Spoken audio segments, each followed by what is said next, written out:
where the treats at. Is this the passing of the torch, right? Is this what this signifies? It comes down to that front office and what they feel is most important. The champ is here. We've touched down from a higher plane. Why you made it here? We always look forward to that week because it was always intense. You know that we ain't coming back. We about to. The man, the myth, the legend, Dante Hall. My favorite player growing up was Dante Hall. I love you guys in the show, but Dante was my guy. Get to dashing because you done on the warfare.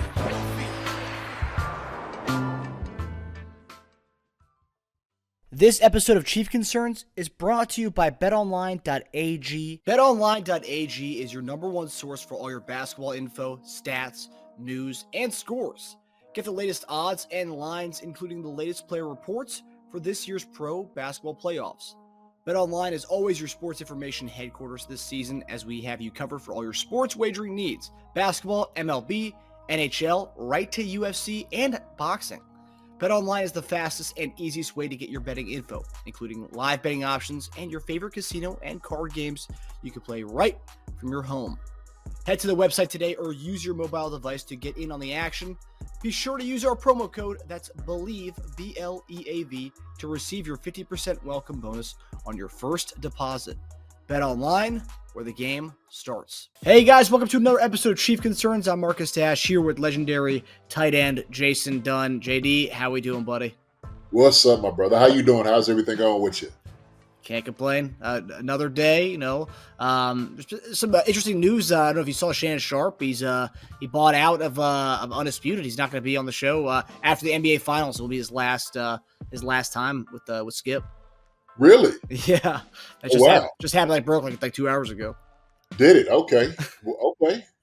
Jeez. Yeah. Well.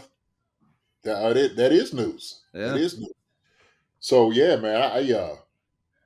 I didn't know that. But you kind of, Shannon and Skip. You could tell it was just kind of running this course.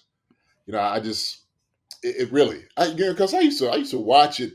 Kind of, back then, obviously during, the season, because of them going back and forth and the controversy, Shannon always had some good things. Skip was, Skip, what he gave and what he did.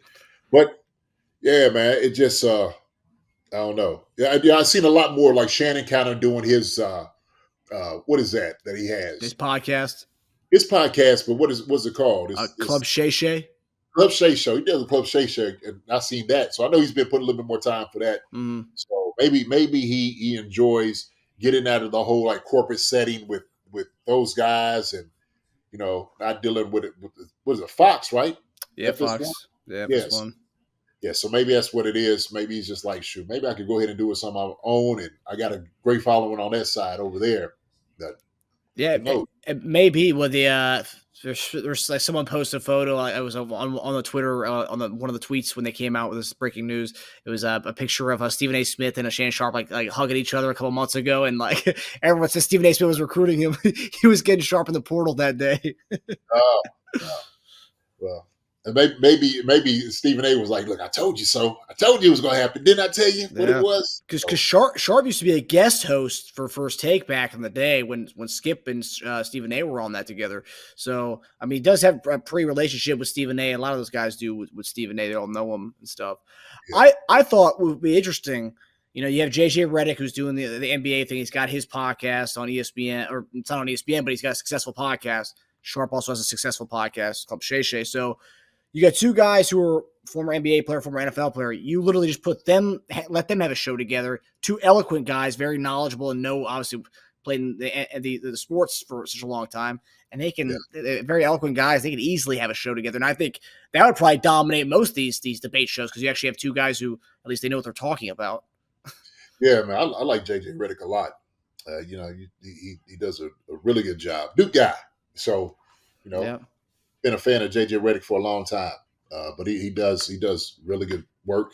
Like Shannon, he does a lot of work too. Mm-hmm. It's really good, is really funny, keep you engaged a lot. So I heard he's had this thing with what's the name of it? Kwame Brown. Yeah, Kwame Brown now all of a sudden. So it's been kind of funny just to kind of watch that, man. But I've been like I told you a little bit before this, man. I've been dealing with family things, and that God has been good. Let me put that: God has been absolutely good in our lives, dealing with these things. And for the people that's asked about Chad, and Chad is doing well, and so he's getting stronger. Praise God, praise God. But also too, man, like I said, these things that we see coming in life, right? When you see these things, talk about Shannon Sharpe and all these things that out here fighting and touch. This thing it's wild to me. It's just wild how these things just happen. Like just, Shannon Sharpe, here he is. All of a sudden he's getting out his contract with Skip. So, hey, I don't know. Maybe a good move. What do you think? I mean, it obviously depends. I mean, I think that it's a weird time for this buyout to happen. I'm sure with these big networks, I'm sure they've been talking about it for a long time. But I think the heat of this whole thing. Remember that weird conversation with him about Brady, and when he said, "Oh, I think Tom Brady was better than you at your position. He was better than you in your sport." And that was where there was that weird tiff they had, and they had the Hamlin thing that happened a couple months after that, where Shannon called him out for saying what he said on Twitter. That was where it was rocky. The last few months, it seems like they've probably talked behind the scenes, and they've been they were cordial, at least on set, and when in films after the whole Hamlin stuff. So I don't know, but I could see him going to it, and I think ESPN. It seems like ESPN is trying to gobble up all the talent all over the place. They just spent a lucrative deal on Pat McAfee, getting Pat McAfee show, and going to put on their airwaves. So are they going to get another a talent from Fox FS1, a very popular guy on social media and everything that Shannon does? Bring him over. I could see ESPN doing that, and Stephen A. doesn't have a other debate partner. He hasn't had one since Max Kellerman left the show. So maybe Shannon Sharpe could fill that void. Who knows? Yeah, I don't know. Shoot, ESPN. At what point do you get too many? Right, too many guys. You know what I'm saying? Because it's you can't watch all of them. I mean, I know you would like to. Yeah. Maybe guys keep it ESPN all day and let it roll and whatnot. So yeah, but wherever Shannon goes, man, he's going to be successful. He's going to do a good job wherever he goes, whoever gets him. Yeah. But hey, he probably just seen it was look, I'm happy where I'm at. It's time to make some moves, make some changes. So be it. Yeah. So yeah, no, it's going to be interesting. It's almost like that's a new free agent out, right? That's a new free agent out like that. Yeah. Okay, where's Shannon gonna go next? Right? Well, it's funny. My brother, I think he tweeted. I retweeted it from the Chief Concerns account. I think he tweeted something like, "If this was wrestling, Skip would bring on Kwame Brown to be his co-host." Yeah. Like NWO, and exactly. His Shannon Sharpe over there with the chair. Oh my God, what the heck's he doing here? What's Kwame Brown doing here? Oh my God, Kwame Brown coming off the top ropes, coming out of the crowd. He's running down. Yeah. Do you remember? It was WCW late '90s when DDP had Dennis Rodman or Karl Malone as his tag partner, and NWO had Rodman. Yeah, I remember that. That's when it started getting a little bit gimmicky. Okay, listen, look, we know neither one of them jokers is gonna be out there really wrestling. Okay, all right, shoot. Carlin won't do nothing, and Dennis is just scary, and he's just strange. It was wild. That was wild. Yeah, that was probably the peak of wrestling, and after that, kind of dropped big time as far as the Monday Night Wars, WCW and WWF. But I remember WWF at the same time to compete with what they were doing on WCW with the NBA players. I think they had Mike Tyson with the Generation X on WWF around that time. Really? See, I didn't. I don't know. At that moment it started, I was like, all right, man, I'm kind of tuned out of that stuff. Yeah, you grew up and you were up for the real the best of the best of wrestling. Once it got to the late '90s, that's when it kind of started to go a little Yes, sir. When I'm talking about the era WWF, I'm talking about. I'm talking about the time when Macho Man Randy Savage was doing the local stuff here in Lexington, Kentucky. Wow. So he's from around this area. Him and Leaping Lanny Popo, right? Who was the genius. It was his brother. Mm-hmm. And so we're talking about, man, Coco Beware. We're talking about the Junkyard Dog. We're talking about the British Bulldogs. We're talking about Legion of Doom. We're talking about the Hart Foundation. Yeah, man. I mean, man, I'm talking about the whole Jimmy Hart, all those Bobby Heenan. That's the era of wrestling that I watched. Hacksaw Jim Duggan, Sergeant, was it Sergeant Slaughter, Iron Sheik? Yeah. So we talk Nikolai Volkov, Iron Sheik's tag Nikolai partner. Volkov. Yeah. Oh yeah. Funny. That was good wrestling back then. That was good wrestling. So yeah. My brothers, because all my brothers are around your age and stuff. I remember growing up, they had like the remember the rubber dolls, the LJN figures with all those guys from that era. You could pull them apart. You talking about that, or not those? They had those two. It was the ones where like the figurines were like set in the position. Like I think Jimmy Snuka's was like he was like this pretty much. You couldn't really. They were rubber, but they were like big like that. Oh yeah. Oh yeah. Yeah, that is like the prime of wrestling, and you were lucky you got to witness that in man. It was funny because when I was in Philly, some of us went to of course they bring wrestling up. This is when The Rock started. I remember Rock coming into the at the locker room with us. Even before he got famous, I was just I was like, who's this guy? And so our strength coach was really good friends with him. He was like, oh yeah, man, this guy's Dwayne Johnson. His name is The Rock, and I'm like, okay, yeah, nice to meet you, and was cool then. And then watching him blow up was like, oh wow, like that's this guy, yeah. It was crazy. That's crazy. Shoot. Animal too. See, I was going back. I know we'd be talking about football, man, but I'm talking about this is some good stuff. So I met. Was it? I can't think. Maybe Animal. Wait, George the Animal Steel, or no, not George Animal Steel. It was Animal from. Wasn't Legion of Doom at the time. Road Warriors. Oh, right. See them on the elevator, talking to him, and had a really good conversation. I'm like, man, I'm a fan of yours, man. He's like, oh, for real? He's like, yeah, he was cool, real cool. And I tell you who else. I was friends with King Kong Bundy. Friends with King Kong Bundy, man. Wow. Yeah. Our boy Stu. Stu knew him. He was from New Jersey. Him and Stu, he would come into Stu's restaurant all the time. And that was King Kong Bundy, man. We had pictures. He came to the crib. Yeah. That's awesome. Good people. God rest his soul. You remember his a big deal in the Northern Virginia area. There's a pizza place because back in the day, I guess wrestling was a hot spot in the DC area. King Kong Bundy's tag partner, Big John Studd, he had gone to like this pizza place around here, and like I think the pizza place is called Angie's, and apparently a photo of Big John Studd at the eating pizza there is like he signed it and everything's on the wall. Kids my age, younger than that, don't even know who Big John Studd is, but like, yeah, you exactly know who that is. Absolutely, man. Awesome. Great era. Right.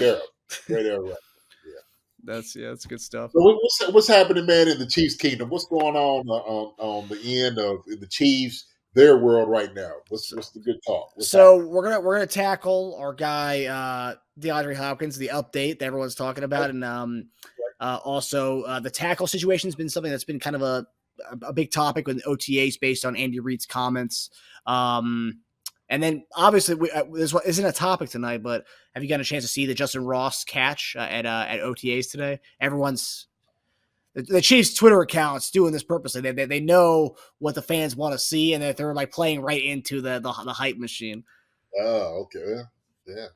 He's a talented guy, but go ahead. He caught a bomb, but like he was running full speed with it. So I think this is like the first time we've seen like a video of him like running full speed and like catching like a bomb from Mahomes. Okay. So that's like a new like added touch to it. So it's not just like a normal like routes on air slant. He was running a bomb. I think Najee Johnson, our guy, was covering him on the play too. So so that's the big hoopla right now. The OTA video clips from today. So so we're going to get into our first topic tonight. So big topic this offseason, tackles. Orlando Brown Jr. being gone, obviously, having Jawaan Taylor, the big signing coming in. So Andy Reid had confirmed to us that Jawaan Taylor has had a few practices at left tackle, which is something some people may have thought would be a thing, that he'd be getting some reps there, and Lucas Niang had been getting reps at right tackle. So in the pictures that came out today, Jawaan Taylor is clearly at right tackle. But Yeah. in fact, Andy Reid confirmed that they're playing musical chairs, which you said this was going to happen. You said there's going to be kind of everyone playing a little bit of everything. But the quote was, yeah, so for a few practices, Jawaan Taylor was at left tackle, and Lucas Niang worked in the right tackle. I feel good about Niang too, so we're in a good place. I believe Taylor can do both, so I don't think that's a problem, and he got a few snaps at that. But listen, we've got two veteran guys, Donovan Smith and Jawaan Taylor, that have a lot of snaps under their belt at a high level, so we feel comfortable with that. So we'll see. We expect the guys behind them to compete, and we should be fine there. Yeah. So what is your take on that? Because there's a lot of obviously Chief fans, they see that Jawaan Taylor playing left tackle. Like, oh man, Donovan Smith's already he's not going to play left tackle. I mean, what was the point of the signing?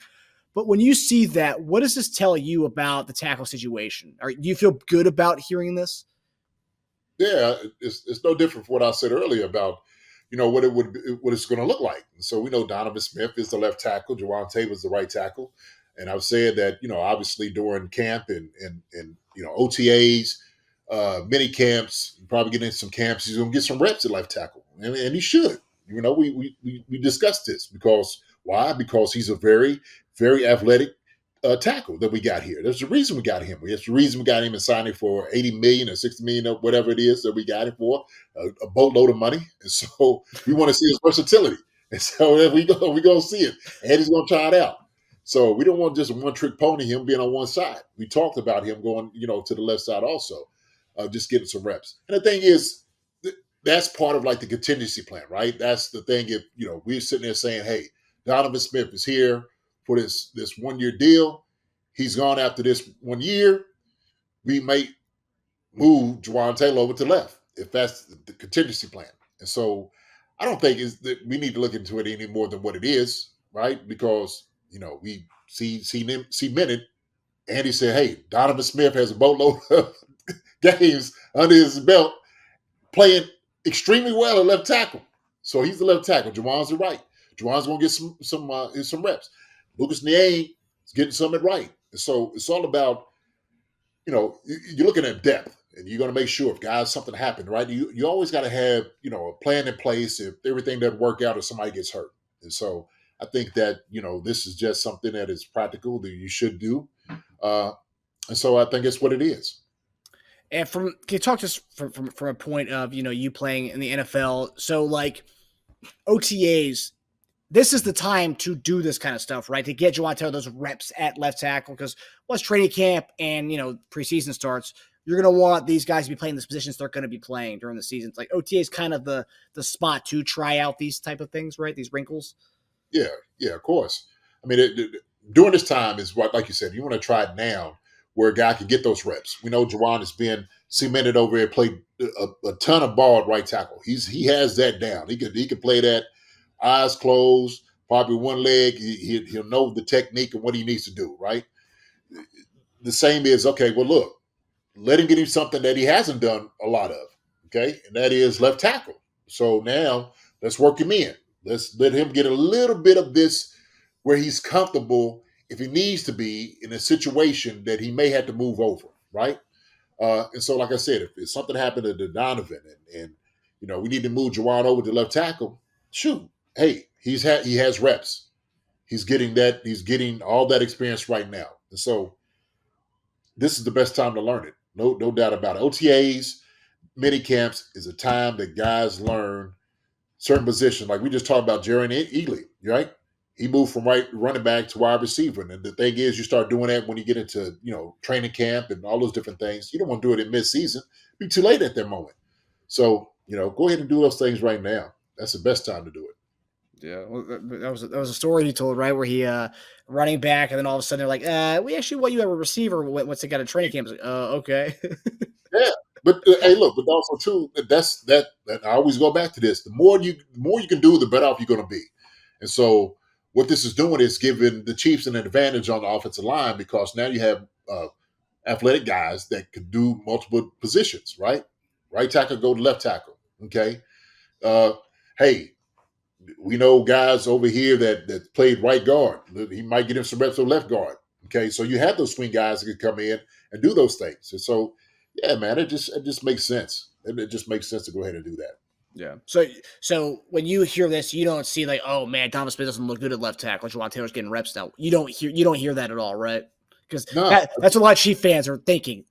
no, we just heard Andy just talk about that both these guys got a boatload of experience under their belt, right? So they both very proficient in what they do. Mm. So not at all. I didn't take it as that whatsoever. Sure, the coach, what he's doing is he's just talking about what he sees in practice, right? You can't look at everything like, oh man, what does he mean by that? Oh, is that Jawaan going over the left? No, it don't have to necessarily mean that.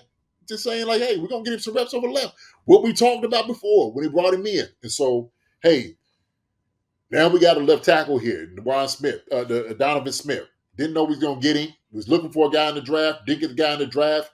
Donovan Smith fell into our lap. He's a left tackle. Jawaan, he's going to get some left tackle too. This is what we promised. We said he could do that. When we talked about when we signed him coming from Tampa, we said, Jacksonville, we said that's what he can do. Donovan played in Tampa, I'm sorry. But they would say, Jawaan, he can do that. Okay, so that was good. You're getting the value and money from versatility. Yep. So, and you're also seeing what you got in Lucas Niang as a potential backup at the tackle spot. Right. Well, yeah, you got to make sure he's healthy, right? And just get him some reps. See if he's healthy. Get him some reps. So it's the smart thing to do. Yeah, I knew I know we've talked ad nauseum about the tackle situation, but I had to bring you on into this conversation because there's too many people who are just like jumping off the deep end when they heard that Jawaan Taylor was getting reps at left tackle. Really? Yeah.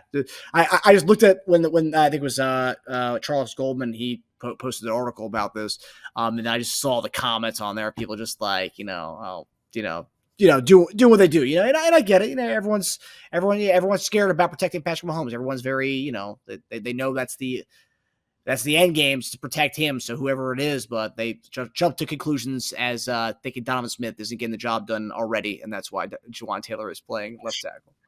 Man, it's so early. It's too early for all of that. Well, hey, listen, you can speculate all you want to. We'll know opening day who was the left tackle. Okay, going into camp, we know that Donovan Smith is penciled in at the left tackle. Yep. And so anything happens in between then and whatnot, then so be it. But it's not really news. Ain't no big deal. Like I said, it's Big Red is just commenting on what he sees, man, and he's giving guys some reps over here. Yeah. So and like you said, this is the time to do that. It's the best time to do it right now. Best time. Yeah, I agree. I knew you were going to provide some, give everyone to calm down a little bit. Yeah, I didn't know everybody was up in arms. Yeah. Not a lot of people, but I saw a good amount of Chiefs Twitter talking about how Donovan Smith was already a bus pickup because of this. So, well, they say a lot, right? There's going to be a lot of they. There's going to be a whole lot of different things. So. Exactly. So okay, this brings us to our next topic, our weekly DeAndre Hopkins sweepstakes update. D-Hop is an elite guy. You and I would want to go with DeAndre Hopkins right away. It makes sense to go get D-Hop. We lost Juju. We lost Harvey. Those are veteran guys. Yeah. Bring him in. D-Hop. The Kansas City Chiefs are on the clock. They trade their 4th round pick for DeAndre Hopkins. Could you imagine the pandemonium going on in there? D-Hop. That's who I would want. Shoot, why would I'm like, hey, D-Hop. Before you even name anybody else, D-Hop. Now, again, as of yesterday, DeAndre Hopkins is officially a free agent, and there are some developing stories on this, but this is kind of going back to the same old Buffalo, Kansas City. So according to ESPN's Jeremy Fowler, the Buffalo Bills and the Kansas City Chiefs have emerged as the front runners in the pursuit of star wide receiver DeAndre Hopkins. Both teams are, quote, in an arms race to secure the services of the talented receiver, DeAndre Hopkins. But the issue for both teams, as we speculated, is cap space. Buffalo has around $1.5 million in cap space. Chiefs have just under $1 million in cap space. Both are the bottom 2 in the league as far as money to pay DeAndre. But Chiefs and Buffalo, I'm sure they can play, salary cap gymnastics and get DeAndre Hopkins on board. But both teams were the only 2 teams that were really in talks with Arizona before the draft to try to get DeAndre Hopkins. And this is a report that came out from Albert Breer. This is really interesting. This broke yesterday. Chiefs were making progress with DeAndre Hopkins on a contract negotiation, But once the Ravens paid OBJ about $15 million guaranteed on that 1-year deal, that's when everything kind of imploded with Hopkins. So with this new news coming out that we were actually, around the time when we started this whole DeAndre Hopkins update, we were actually in play for DeAndre Hopkins, but Buffalo threw a little grenade in there and exploded that. Baltimore did. What do you make of this? The fact that we were the team that had actually contractual talks with him before that OBJ contract came down. That's what we were talking about. We were saying that all season, that, the Chiefs are the one that was going to be talking to DeAndre Hopkins. I mean, DeAndre Hopkins, without saying, was going on different shows, was kind of giving a head nod to the Chiefs a lot, like, oh, yeah, Patrick Mahomes, or I don't want to, when he did the whole shake the head, don't say anything, that type of deal, gestures. So I think he always preferred going to Kansas City. I really do. And then, of course, this last time he got on, he was talking about Josh Allen. Oh, I love to play with a great quarterback. And so, you already know you got Stephon Diggs, you got Gabriel Davis, and he could be that guy. But I'm joking. When last time we won a Super Bowl? Has Buffalo ever won a Super Bowl? Yeah, that's what I thought. That's why I was.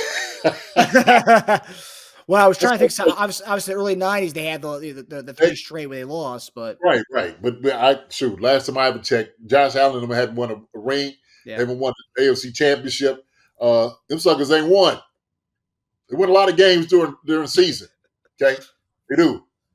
Okay, and everybody can cry about all the other things. They, oh my gosh, things went fair and stuff like that. It got beat. It don't matter where it was. So, you could make these things up. You can say whatever you want to say, but this is not shocking that the Chiefs were the front runners in trying to get in DeAndre Hopkins. To me, it just made sense. It really did, especially when you lose out on Juju. Okay, and you still needed a number one wide receiver. And at the time, we were kind of like, we were depleted in receivers. We weren't. We had MVS, we had Sky Moore. We hadn't had Rashid Rice yet because obviously in the draft. So we didn't quite know we was going to get through these young guys. Okay, now we had Kadarius Toney. Okay, but there was a question. It was always a legitimate question about him being hurt sometimes. And so it's like, can he make it through the season to be a number one? Yeah, hopefully we want him to. Shoot, we love what he can do on the field. No doubt about it. No doubt about it. And so this is not cutting at him by saying that. But, the thing is, when you start looking at his history, he has had injury. So, looking at DeAndre Hopkins, to me, was the significant thing. That's what you should have done as a Chiefs. So it's not a big deal. I think it's what like I said before, we talked about this all season. So. Yeah, the one thing, so like with the DeAndre Hopkins stuff, obviously if we're a team that's really interested in him and everyone's talking about us being interested in him, we're gonna forget about the contract situation, because in order for that to happen, we need to kind of create some money out of that. And obviously that Chris Jones thing is going to happen. The Chris Jones thing has to happen regardless of DeAndre Hopkins. So that's going to have to happen. So let me say this. Absolutely. The Chris Jones thing has to happen. Okay, we're looking for that to happen with Chris. We understand we need to get him a long-term deal, no doubt about it. There are still ways to make things happen, to move money around, to get DeAndre Hopkins here. The whole thing with OBJ is going to the Ravens, but they not going to win a championship. They're not. He's getting the money. He's getting the bag. Okay, he just got a ring when he was in with the Rams. So to him, it was all about the money. It ain't about him chasing another ring. He already got that. So that's why he waited out. The Ravens was able to sign that check. I think DeAndre, because he doesn't have that ring, I think this is the most important thing for him to do is to get a ring right now. To be on a championship team. Going from Houston, going to the Cardinals, to him, he's like, look, I'm at the tail end of my career. This has to happen right now. What's going to give me the better shot to win a ring and maybe even put some money in my pocket, right? And let's say he comes to Kansas City, wins a ring right now. That still puts him on the market for like another 2 or 3 years. Teams would still love to have a DeAndre Hopkins. Look, I've said this before. DeAndre Hopkins at 75% is better than a lot of teams, a lot of wide receivers, 100%. Okay? Let's just be honest here. And if I'm talking about guys that's making a ton of money out here. Okay? So let's just be honest. So we could talk about the contract, which is it's a huge thing. It's the money thing is a huge deal on it. But I don't think to him that's the thing that's driving him fully in this thing right now. Okay?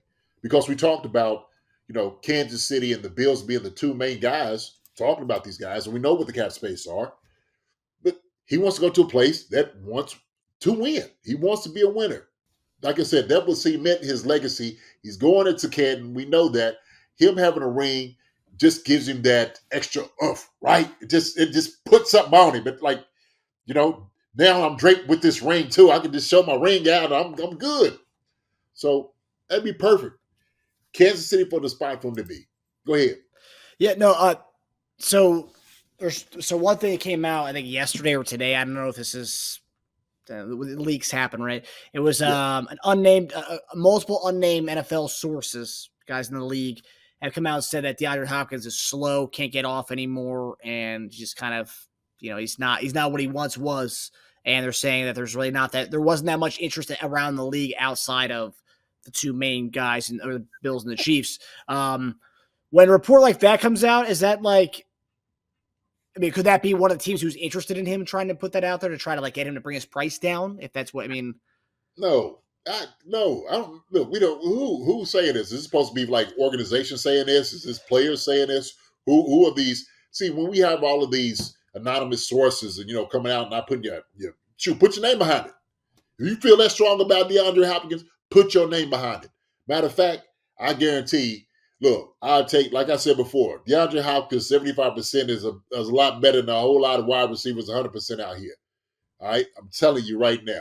So, DeAndre Hopkins, maybe not getting out the jam. If he is slow and stuff like that, he's still going to be a top 22, 25 receiver. Yeah. In the league. Hey, you can tell me he's not. And I tell you what, we've seen his numbers, what he got last year, okay? In 9 games, was it Marcus? Was it 9 games? How many games did he play? Yeah, it was not 9 games. 9 games? How many receptions he had? I had it down here. I remember he had 750 yards receiving, which would have been second on our team. And 79 catches, something like that. So they missed me with that one. I don't want to hear nobody say nothing like that when the guys catching 79 balls with 64 for 717. 64 for how much? 717. 717 in 9 games? Come on, man. Let's for real. Cut it out. Yeah. When people say stuff like that, man, that's just ridiculous to me. The quote was, NFL exec says DeAndre Hopkins doesn't have much left. He can't run anymore. Well, he probably went in the running anyway. He's probably just saying that because DeAndre Hopkins is like, nah, I'm not coming to you. Mm-hmm. Okay, then he's good. Well, what does he do? Then they go talk noise on him. It's almost like sometimes you hear dudes or people in relationships, right? It's like when somebody gets turned down, all of a sudden they talk about the person. Oh God, her breath stinks. So yeah, she wasn't cute anyway to begin with. Well, what was you trying to cover her for? Why was you sitting there trying to holler at her? Like I seen the whole night trying to holler at her. You was buying her drinks. You was, threw your whole game out there, right? Yeah, she ain't all that. Yeah, she ain't all that. Cut you straight to the meat, and you sit over there hating on her because she didn't choose you. I'll be honest. I've been guilty of that, JD. Oh, wow. I mean, she's not that hot anyway. I mean, whatever. Oh, man. But tell me where that place came from. It came from hurt feelings, right? It was 100%. God hurt. Yeah. 100%. So, yeah, right. So that's what that is. Yeah, but I don't think I ever hated on like, oh man, she ain't nothing and all that. No. You got to do that, man. It's just, hey, it is what it is. You lose out, so be it, right? Hey, you know what? Tonight is not my night. Or at least I didn't get to holler at her. She didn't go for my full game. Okay, my mouth wasn't working that. You usually that's more the defense mechanism when you're coming back to your boys after trying to at a bar or a club trying to go talk to a girl and you get denied. You come back your tail between your legs and boy, what happened with that? It's like nah, she had a boyfriend or something like that. Yeah, man, she tripping. I don't know, man. I went over there. She was cross-eyed for real, So she had to float down and stuff. I don't know, Yeah, that's hating. That's hating because just wasn't with it. So maybe DeAndre Hopkins, he wasn't with it. He wasn't taking the bait with his executive who wanted him so bad. He called up his agent. The agent's like, "Nah, he's not going there. I'm sorry." So he probably those people. He probably said, "Well, look, we need $20-something million, right?" Oh no way, we're not gonna get. Well, look, then don't even expect him coming because you're not winning anyway. So yeah. Another thing that was interesting. So at the same time as this whole Hopkins thing is kind of like perking up, you have this Mahomes quote about having a deep wide receiver room. So that's what I want to ask you. So we've talked about coach speak, GM speak, but I mean, is there something to a quarterback coming out and saying, "Oh, I think we have a really deep wide receiver room"? Like when a quarterback says that, does that mean like, hey, like, look, the guys in the room I'm comfortable with it, and that's fine. Like we don't. Is it more like I don't need another receiver, or like, man? Because if I'm Hopkins and I hear Mahomes saying, "Oh, I love my wide receivers. We have one of the best in the league. That's the deepest room in the league." It's like, okay, well, you don't need me then, right? I mean, I don't know. When you hear Mahomes kind of praise wide receiver room and how deep it is, what does that tell you? And do you think that would deter Hopkins, or would that deter Mahomes from wanting Hopkins? No, and he does. Patrick's supposed to talk about the guys that's in the room, the guys that's on the team. He didn't have DeAndre Hopkins here. He's not loyal to him in no frame and form. So he needs to talk about the guys that he's throwing the ball to. And he does have a deep room. He does, with a lot of young guys, a lot of talent. There's no doubt about it. So, no, I agree with Patrick. He does have a deep room. There's a lot of guys that can go catch the football, who can make plays, who can make guys miss. So he's been throwing to these guys during all season. So he's learned a lot about the guys that's in the room. So, yeah, he's supposed to give them high praise. That's what he's supposed to do as a leader, as a quarterback of the team. He's supposed to talk about the guy that's in the organization, that's in the room, and he's throwing the ball to. So hats off to Patrick Mahomes for doing that. He's supposed to stand up for his guys. So there's nothing wrong with that. DeAndre Hopkins knows there's 32 teams out there. There's 32 teams that need him. That's how he looks at it. He's like, I get it. I get you got a deep room. You know what's going to make it even deeper? Get me out there. That's what's going to make it even better. And so he knows that at that moment, he levels up the entire team. He levels it up. He levels the entire team up. So you can't never have enough talent. You just can't. You can never have enough talent. I know we talk about ESPN, like when teams go and watch them and stuff like that. Shoot. Hey, teams are always trying to re-up. Teams are always trying to get better. We seen Philly. That's all they kept doing is re-ing up, trying to get guys there, trying to recruit, because you're trying to put yourself in the best situation to win a championship. Because these things don't happen often. It's so hard to win a Super Bowl. And so the thing is, keep giving yourself an opportunity. But look, Patrick's going to play with the guys he got in the room and he's throwing to, because those guys are very talented. Like I said before, those guys in the room are not just guys. They're not chopped liver. We got some first rounders, second rounders that are very good. We got some guys that was, top first round picks that are very good. And so he's right. He's right. 100%. Yeah, and I think it's in a similar light, it's the way we talk about it. Like, we love DeAndre Hopkins, but we'd be okay if he didn't sign here. We love him, but right. we like the guys we have in the room already. It would just give us that another piece, another weapon to play with. Another piece, another excitement, that another toy, for Patrick Mahomes and for Andy Reid. So that would be phenomenal to have him here. But if we don't have him, then hey man, the best of luck. Okay. As a player played in the league as long as you did, and we've talked about before, like, last year with the edge rushers, how, you were like, just wait till about training camp. That's when you might see one of these guys sign. Now that he's a free agent, and I guess, and this is something too, that was an edge rusher, right? They have one job, really. I mean, obviously there's different defenses and schemes, but you kind of have one job. It's go get the quarterback.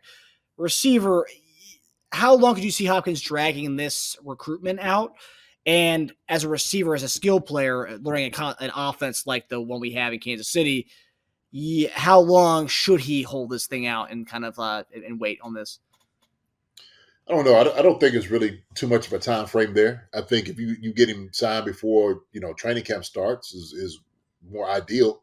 What you want to be able to do, but it's not going to be a problem for him to come in and learn the system at all. And so DeAndre Hopkins has been playing for a long time. Once you get the terminology down, you're just going to let him go out there and play ball. And I think, in this matter of fact, his athletic ability suits him. This offense suits what he could do really well. And so I think that's one of the great things about it is, shoot, Patrick can throw the ball up to him. He can. He can go up there and go get it. He can go up there and catch it between 2 or 3 different guys. I mean, I'm talking about, we seen it, just snatching the ball out of the air. He can do some things athletically really, really well. Just superb, than most guys in the league. So that's not going to be an issue and a problem. Because you do have a lot of the freedoms, to run routes and get open. So I think that would never be a problem. You got to get a guy like that here before training camp, just so we can get used to everybody. That's it, and the timing. So, whether it's the Chiefs or not, how long do you see this whole recruitment of DeAndre Hopkins lasting? We talked about we get into June, and so now. Yeah, I mean, shoot, it could be, 3 weeks, a month, maybe he's getting there, just to get all the bells and whistles. Like, you just got to get acclimated to where you're going in the building, the whole staff, administration, all those different things. And so that had probably happened, sometime this month. And so, he living arrangements, all those different things had to go into. Yeah, I'm thinking with the next few weeks, because from now you probably still have another mini camp. I haven't looked at the Chiefs' schedule, mini camps as far as before training camp, at least, right? Yeah, Chiefs mini camp schedule. Let me look here. So we have OTAs, mini camp. Yeah, so we got offseason. I know you got at least one toward the end of June, mid-June, 19th and 20th. I think, right? Yeah, so we got the 30th of June 1st, then we have June 6th to June 9th, and you have mandatory mini camp will be held from June 13th to June 15th. So that's next 2 weeks then. Yeah. So, a guy like that, DeAndre Hopkins, look, he's in shape. You don't have to worry about him being in shape. He's a professional. I don't think you have to worry about any of those things. Yeah. Yeah, it's gonna be interesting. So you say probably within 2 to 4 weeks is when this will be hammered away. Yeah, I think so. Yeah, definitely. Yeah, we'll see. And there's probably gonna be more, and there will probably be more updates by the time we meet again next week on this whole thing. More reports, because I thought that was crazy when I read. I didn't think it was crazy because you and I obviously talked about it ad nauseum. But the fact that we literally had, because we even texted about this, we had a deal done with him, pretty much worked on, and then OBJ. When you and I talked about the OBJ kind of throwing that grenade in the plans, and it threw a wrench and everything. Because he got his money from Baltimore. He got paid big time. Yeah. Yeah, man. He lucked out. Somebody signed him for that. Ravens got him. So I think a lot of it had to do with Lamar too. That was a thing. And they knew Lamar before he would have signed, was like, I got to get somebody else here. Yeah. Seriously. I know what y'all trying to throw to me. I know what y'all trying to do. But I need some other guys to throw to besides Andrew. Yeah. So, and Bateman, yeah. Bateman, yeah. Yeah. Yeah, no, and the funny thing is, had they waited to do this, I mean, obviously they want to get this whole Lamar thing done, but if Hopkins was a free agent at that point, they would have gone Hopkins probably instead of OBJ, I think, just based on a guy who's been playing, Yeah. That would have been a good city for him. Yeah. Yeah, but now they say it's Buffalo and Kansas City. People are just trying to throw other teams in there, Detroit, Cleveland, or other teams, the Watson connection in Cleveland. And I think tomorrow with the June 1st cuts, Cleveland's going to actually have a lot of money, so we may start to hear a little Cleveland rumors go up a little bit. Well, it'll be a reunion, but them jokers ain't nowhere near winning the championship. They just not. But hey, shoot, him and Amari. That'd be kind of nasty. And Donovan Peoples-Jones too. That's right. Yeah. Yeah. They'd have a good. That's also another thing too. It's like there's all the other teams have solidified wide receiver ones, and I know everyone's saying Tony's can be that for us, but like injury is a concern. But Hopkins comes to Kansas City, he would be instantly the wide receiver one. There would be no other like timeshare. Obviously, Kelce is the real one, but like wide receiver one, he would be it, bar none. Yeah. Sure. I tell you what, man, Pat can make anybody number one. That's true. The ball everywhere, and everybody keep talking. We talk about this. We know Travis is the number one receiver here in Kansas City. Mm-hmm. Yeah. So he's the one who's going to catch the most balls. But yeah, definitely. If DeAndre came here, it would be a clear number one. Number one. Yeah. So we'll keep our tabs on that as we head to next week. So the final topic tonight, wanted to ask you this. One of the most underrated signings for us this offseason was probably Drue Tranquill, the linebacker from the Los Angeles Chargers. I always San Diego Chargers. But he made some noise this recently on what was the Ross Tucker Football Podcast. Tranquill said that GM Brett Veach and head coach Andy Reid stopped well short of defining a role for him in Kansas City.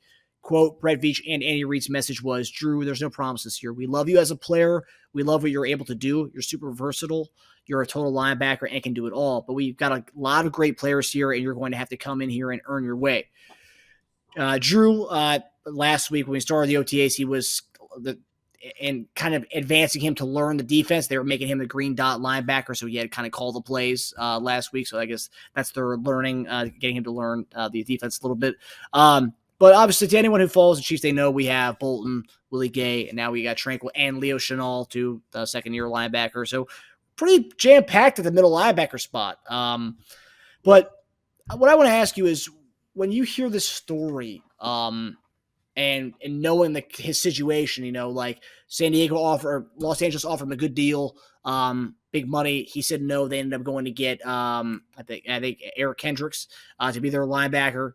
And he ended up, kind of sitting down the market, not getting that big interest. He ends up signing the 1 year, $3 million deal that could be worth up to $5 million.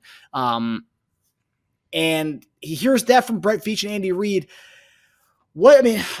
I don't know, for a layman like me, JD, when I hear that a team really didn't seem like that, like eager, and I'm also not paying you big bucks too.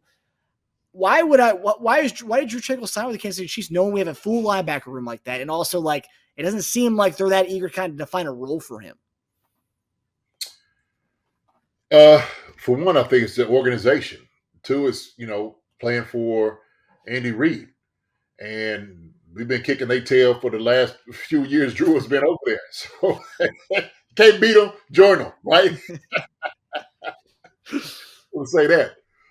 But I think it's what it is. I think he sees that there's, when you're discussing this with your agent,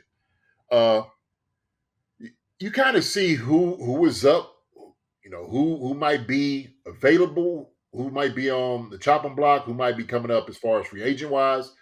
And so I think any of them is just what they're doing is they're having and putting in an environment for competition. I think it's what it is. I think it's a breeding ground now in Chiefs Kingdom for linebackers to be competitive, right? And so I've always said this, competition breeds excellence. It really does. And so we know this. We know one thing it does. It brings up, performance, high-level performance in guys when you have people that are challenging, when you have people that are competing. We're talking about just psychologically, physiologically, you get better. And so that's what the Chiefs are actually, they're trying to do. They're trying to put this out here and say, hey, look, we got these linebackers here. Drue, we can't give you a definite role. We love what you can do. We know you can play. We know you make plays out on the field. You got to show us. That's why we signed you to a 1 year deal. If you're as good as we think you're going to be and what you showed in the past, hey, then guess what? This right here, you play to the top of performance, we're going to reward you with a contract, being here with the championship team. That's what it seems like to me. And so I think because we know that, Willie Gay is, up on, free agent You know what I mean? That's a possibility. But everybody gets better with that. Everybody gets better in the room. And so Bolton, because people talked about Bolton and his, what his performance was last year. And then we talked about maybe his weakness. I don't think it's as much of a weakness as other people keep talking about. Is covering, receivers and tight ends. I don't think that's where he's not as good at is his coverage. Drue is very good at covering, guys out the backfield, covering receivers and wide, tight ends and so forth. So that's a strong suit. And he can blitz. So he has a lot to him. He has a very versatile bag of doing things, man. And so I think Andy them knows what they have in this guy. But they brought him in because they want him to compete. Yeah. Now he does provide stuff that we don't really have in that linebacker room. I believe he plays safety in college. He's a kind of converted kind of safety linebacker tweener, which that's adds something a little different to what we have in the room. I guess when I heard that it was like, because I remember when we signed him, you and I were excited about the signing, but it was also like, but why? I mean, like, it's not really a big need for us, right? And then also you're hearing the coaching of each and Andy say like, yeah, we got guys, but there's not really a role for you. It's like, well, okay, then why the hell did we sign you? Well, the thing is, so we didn't re-sign Harris, okay? So we're talking about we needed some experience in the room, okay? We have Bolton, we have Gay, we got Chanel, all right? We got a young guy in Jack Cochran, okay, that is actually a pretty good linebacker. Kind of looked up. He was like one of the most underrated linebackers out there. Came out a free agent, and he almost is like a Drue Tranquill kind of guy. Okay, he could do a lot of different things. So that's another thing. You're teaching young guy how to be. A young guy can learn a lot from him. Same body type and all those different things. And so Drue was going to be able to, like when I'm telling you, man, he's going to be able to just deliver the performance. Okay, and bring that level of the performance up in the entire room. That's what he's able to do. That's what Eddie them brought him in to do. And so Spags will have a great job, man, having this guy in here. He really is. And so we talked about toys on offense. This is a toy on defense. This is a toy that the guy is an excellent linebacker. You're not just getting a guy in here. We're talking about, a guy had 100 tackles last year, somewhere around there, could do it all. And so that's what you're looking for. You're looking for to build this young defense up. You have solidified guys, especially in that second level, right? That linebacker level. And yeah, at times, maybe some games, the linebacker play could have was so-so, possibly, right? Gay got hurt last year. He got hurt last year, was out. And so the thing is, hey, Harris came in and did a great job, tremendous job. But man, we got Drue Tranquill here for $3 million. Yeah. That's a hell of a deal. It's a hell of a deal. So yeah, man, that's a great signing. But I know that's what Andy and them are thinking about is because all the young guys that you do have, you got a guy that is a proven veteran that can do all those different things, and it's just going to make everybody in that room better. It's going to make the entire linebacker core that much better. That much better, which overall talks about the entire defense being that much better, right?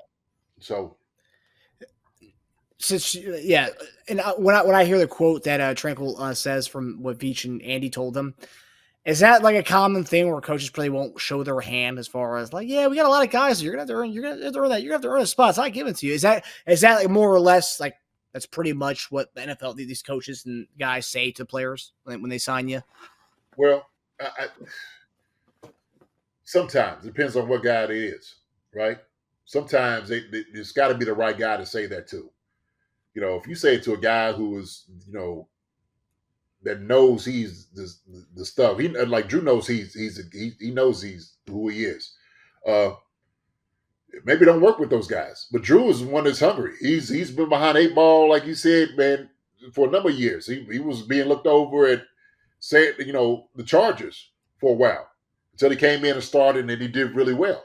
And so I think I read something he was talking about like, look, I've always been kind of the underdog, and when I come in and it's all about competition, I went out. Right? Mm-hmm. So any of them know that. They know the history of Drue. And so, hey, man, Drue, guess what? When you come here, hey, we love what you can do. You got to compete. You got to compete and win. And so you come up here, you compete, you win. Guess what we're going to do? We're going to reward you probably with a new contract. That's how these things go. So him not signing in with the Chargers, having a contract, and then, some people didn't want him, they didn't like him or whatever. It was like, okay, we can do without this guy. The Chiefs was like, hey, come over here and find a home. Shoot, come and compete over here, because if you come and compete, win a championship, because that's what we've been doing for these past few years, kicking y'all butt over here with the Chargers. We'll take you in, okay? Win a championship, rub it all in their face, and then get rewarded with a big contract. How about that? Mm-hmm. He's like, where I signed up. Yeah. So. Yeah. You're when I heard this, I was like, I really want to ask JD about this, because this is like so interesting, and you're the best person to speak to about this kind of stuff. So, yeah. Also, too, I guess for me, like when a coach is like saying, yeah, you got to earn your spot, they're also not paying me a lot of money, so I could easily, if I'm not looking good during training camp, I could easily be on the chopping block. I mean, there's not that much investment there anyway, so it's like, I mean. No, but they know with a guy like this, okay, this is what I'm talking about, his makeup, they're going to drive competition. They're going to bring out high performance and productivity out of this guy because of that, okay, because they are saying, hey, you know what, you got to compete. And so for a guy like that, the organization wins because they know a guy like that stays hungry. They know that's who he is. And so it's good. It's good to bring a guy in, man, and compete in those positions. Because you got great linebackers here already. You got great linebackers in there. They ain't lying. Shoot. I mean, Bolden and Gay and Chanel, they know they're the great linebackers. So it wasn't like we ain't got to blow smoke up your tail. We got good linebackers here. We know that. You're gonna make us better, but I want you to compete. Where do you if you play with these guys, okay, and this is what also too you got to realize is, this is all for the future. Where do you fit in this thing? Okay. Do you play better with the fit with all these guys? What's going to be the combination here? Right. I think it's what the Chiefs are actually looking for. They're going to see the combination of the linebackers they put in that's going to be more successful. Yeah. And so, shoot, when I heard Bolton talk about him, it just lit his light too. He's like, man, I love Drue Tranquill. I see what he does. He does a great job. It's just going to help us out. It's going to make us even better. Bolton is the man of the defense. We know that. Okay. He's the guy. All right. And if he's talking high on Drue, he knows what he can bring to the game. I know the linebacker core, man, them guys stick together, man. They push for each other. That is, without a doubt, the best way to get the most out of your players. Okay. Is healthy competition. Yep. Couldn't agree more. It's going to just bring the best of everybody. All right. Well, that does it for Chief Concerns this week, guys. But before we get out of here, I want to give two things. I want to give a shout out to JD's nephew, Chad. Pulling for your brother. We know you're a strong son of a gun. So, yeah. Toughest guy I know, too. And it was a football player. Chad, woo! And I'm telling you, bad boy, man, you cut on a dime, one of the best running backs that I ever had a chance and the honor to block for. So, yeah, definitely. And play safety will absolutely tear your jaw off. That's a fact. He has a couple of good videos. So we might have put one up with Chad. He hit some guys. Yeah, you did send that to me. We'll definitely get that on the channel. Yeah. He'll love to see that, man. He'll see this, man. He'll go crazy on this. Like, oh, shit. Oh, let's sit that in there. Yeah, I love Chad. And also, JD, we know we're both sports fans here. NBA Finals is tomorrow. You got Denver Nuggets and Miami Heat. So I'm going to ask you, JD, who do you have in this series and how many games do you have this going? Oh, man. I think it's going to go the whole 7. I do.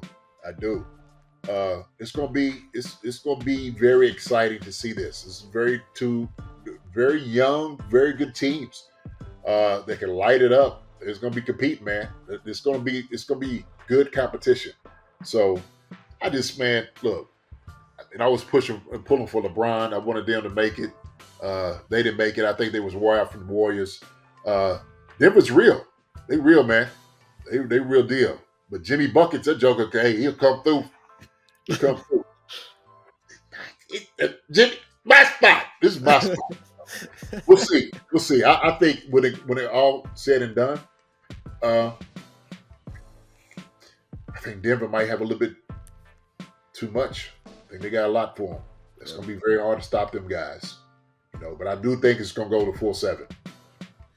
Yeah, I'm going Denver. I'm gonna go 5. I'm gonna go 5 games. I just think I think Miami's gotta lose this magic at some point here. I thought they were gonna lose to Boston. The fact that they came, and I thought it was done after Game 6. I thought there was no chance Miami was gonna come back after that heartbreaking loss in Game 6. And they beat Boston and dominated them in Game 7. But yeah, I think the magic's gonna run out with Denver. Denver's got too much. They're top to bottom. They can go 8 guys, and they have that's the best 8 in the league. Them suckers, man. But I'm telling you, every little rally that the Lakers had was giving them, they was just putting it out. And I was just like, Dad, got it. Jokic, he was hitting everything. That sucker throw everything up, and he was going in. I'm like, what's going on? This is like, no. So they've been on rest for a little while, so they had some time. So That's maybe true. they might be rusty the first few games. Hey, That's true. That it could work against them in that way. Yeah. But them suckers start going and Murray start getting out there. Yeah. Tough, man. Oh, UK. The UK, boy, yeah. All right, well, we hope you guys enjoyed the NBA Finals. We hope you guys enjoyed the episode, and hopefully next time this week we'll have some DeAndre Hopkins news, and maybe we'll be finding out what jersey he's gonna be wearing in Kansas City. Huh? He can't be wearing number 10. It's Pacheco's number, unless they work out a little friendly little deal where he gets that number 10. But that'll be a conversation for next week. We'll see you guys next week. Hi, everybody. Thanks for watching. Subscribe here to get the latest from the show. Also, be sure to check out the best clips from Chief Concerns. And if you prefer to listen to the show, subscribe and follow us on Apple Podcasts, Spotify, and anywhere else you get your podcasts.